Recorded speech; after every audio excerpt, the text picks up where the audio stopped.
हाय, hello, नमस्कार. प्रत्येक माणसासाठी रविवार म्हणजे झोप, टाईमपास आणि फॅमिलीला वेळ देणं. पण नाटकवाल्यांसाठी रविवार म्हणजे एक ऊर्जा देणारा दिवस. ही माझी नाटकातली 8 वर्षापासूनची मैत्रीण. 2026मध्ये सुद्धा मैत्रीचं नातं कसं घट्ट बांधून ठेवलंय तिने, असं म्हणायला हरकत नाही. तर आज रविवार होता आणि आम्ही चर्नी रोडला साहित्य संघ नाट्यगृह इथे आम्ही गाव गोंधळ हे नाटक बघायला गेलो होतो. गायजांनो, आम्ही आता गाव गोंधळ नाटक बघायला आलो आहे, ज्यामध्ये आमचे 2 मित्र काम करत आहेत आणि आम्हाला स्पेशल एंट्रीसाठी मिळालं आहे. लुक ॲट दिस. 2026मधलं आमचं हे पहिलं नाटक आहे, जे आज आम्ही दोघी पहिल्यांदा बघणार आहे. 2026मधलं, मी रिपीट करते, 2026मधलं. हां. So let's go. आता आपण नाटक बघूया, मजा करूया. गाव गोंधळचा 10वा प्रयोग होता आणि तो सुद्धा हाऊसफुल. लोक अगदी भरभरून प्रेम करतात कलाकारांवर आणि सकाळी 10च्या प्रयोगाला इतका हाऊसफुल प्रयोग करणं म्हणजे अर्थातच प्रत्येक कलाकारासाठी हे एक स्वर्गच आहे असं म्हणायला हरकत नाही. तिथे बॅकस्टेजला, ऑन स्टेजला जेवढे काही कलाकार होते त्यांची धावपळ आणि अशा बऱ्याच गोष्टी चालू होत्या. पण नाटक म्हटलं की एक निस्वार्थ प्रेम येतं. नाटक म्हटलं की आपुलकी वाटते. नाटक प्रत्येक कलाकाराला घडवत असतं आणि प्रत्येक कलाकार नाटकातून घडत असतो असं म्हणायलाही सुद्धा हरकत नाही. सर्वांनी असं व्हायचं आहे तिथे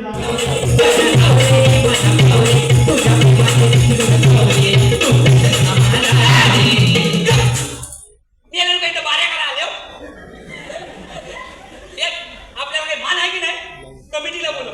चाय पाणी ठेवतात, कमिटीला बोलव. कमिटीला आमच्या पोराला पाहू द्या,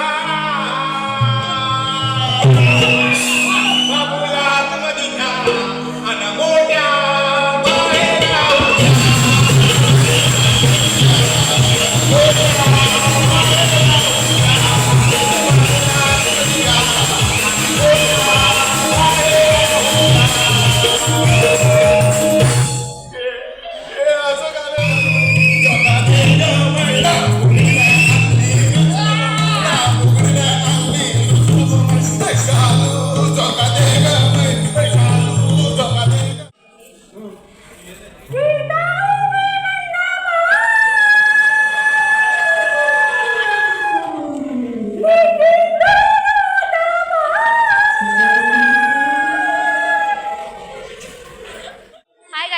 मी आज आले होते गाव गोंधळ हे नाटक बघायला आणि त्यामध्ये तुम्हाला माहिती आहे तर कोकणी निखिल त्याच्यामध्ये परफॉर्म करतो आहे आणि अर्थातच आमचा मित्र प्रतीक ठोंबरे.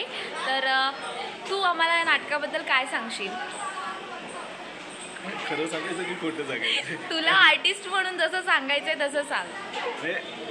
ते प्रेक्षक ठरवतात तो नाटक चांगला आहे, झाला आहे, प्रयोग चांगला झाला आहे की वाईट झालं ते. बाकी मी माधव हे कॅरेक्टर जे स्वीकारतो आहे ते तुला सांगू काय, म्हणजे स्लॅपस्टिक कॉमेडीवाला कसा असतो तो, असा शेतकरी आहे, लहान मुलं आहे, म्हणजे त्याला ते लग्नच ठरत नाही आणि लग्नासाठी जे त्याची जी धावपळ आहे ना ते तुला बघायला मिळेल ह्या गाव गोंधळ नाटकातून. ओके. तर गायजांनो, तुम्हाला कळालं असेल एकंदरीत नाटक कशावर आहे. तर तुम्ही नक्की नाटक बघायला या. पुढचा कधी प्रयोग असेल तर तुम्ही प्रतीक ठोंबरे याचा इंस्टाग्राम ID मी मेन्शन करते, त्याला फॉलो करा, तो तुम्हाला अपडेट देईल. तर गायजांनो, माझ्यासोबत आहेत गाव गोंधळ या नाटकाचे डिरेक्टर. तर आता आपण त्यांना विचारूया की एकंदरीत नाटकाची काय कथा आहे. सो सर, आधी तुमचं नाव सांगा. हॅलो सगळ्यांना नमस्कार. माझं नाव जयवंत जगदीश काटकर आणि मी ॲक्च्युली दापोलीचा आहे. मी मुंबई युनिव्हर्सिटीचे थिएटर इव्हेंट करतो आणि ते डिरेक्ट करतो. आणि आता हे माझं गाव गोंधळ हे पहिलं नाटक आहे जे व्यावसायिक आम्ही उतरवलं आहे यावर्षी. गेल्या वर्षी उतरवलं ॲक्च्युली. आणि आता हा गाव गोंधळचा 10वा प्रयोग झाला. एकंदर कोकणातल्या मुलांना ज्या मुलगी मिळवण्यासाठी, लग्नासाठी मुलगी मिळवण्यासाठी जो प्रयत्न केला जातो किंवा त्याची जी तारांबळ आहे ना ती या गाव गोंधळ या नाटकामध्ये आम्ही दाखवली आहे. आणि शेतकरी मुलाची जी कथा आहे ती दाखवण्याचा आम्ही थोडक्यात प्रयत्न केला आहे. तर सर्वांनी हे नाटक बघा. मी तर म्हणेन नाटक सगळ्यांनी जगा, तर मग सगळी नाटकं टिकतील आणि मजा येईल ती नाटकं बघण्याला. नाटक करायला पण मजा येते मग. तर सर्वांना मी विनंती करेन की गाव गोंधळ हे नाटक सगळ्यांनी बघा, तुम्हालासुद्धा मजा येईल आणि असंच नाटकाला प्रतिसाद द्या. तुमचा आशीर्वाद आमच्यासोबत असू दे, बस एवढीच इच्छा.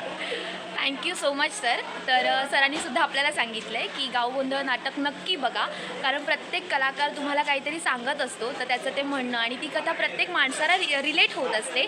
तर मी तुम्हाला हेच म्हणेन की या आणि आवर्जून नाटक बघा. Sir thank you so much. त्याच नाटकातला अजून एक कलाकार माझ्यासोबत आहे. तर नाटकामधली तुझ्या पात्राचं नाव आणि तुझं खरं नाव हे आमच्या ऑडियन्सला सांग. मी या नाटकामध्ये पप्प्या पाटील म्हणून कॅरेक्टर करतो आणि माझं नाव खरं संकेत वाचिम आहे आणि आपला इंस्टाला कोकणी बारके म्हणून पेज. ओके. जे गाव गोंधळ नाटक करतोयस त्याबद्दल थोडक्यात वन लाईन किंवा असं काय काय सांगू शकशील? काय जास्त काय बोलता येणार नाही. मेन म्हणजे प्लॅटफॉर्म मिळाला आहे तोच एन्जॉय करतो आहे, जास्त काय बाकी. Okay. Thank you so much. Thank you. ह्या चेहऱ्याला तुम्ही ओळखतच असाल, नमस्कार. तर ह्याचं नाव तुम्हाला वेगळं सांगण्याची आणि वेगळी ओळख करून देण्याची गरज नाही आहे. तर अर्थातच द कोकणी निखिल ह्याच्यासोबत मी आत्ता आहे आणि आत्ता याचं नाटक होतं चर्नी रोडला गाव गोंधळ म्हणून.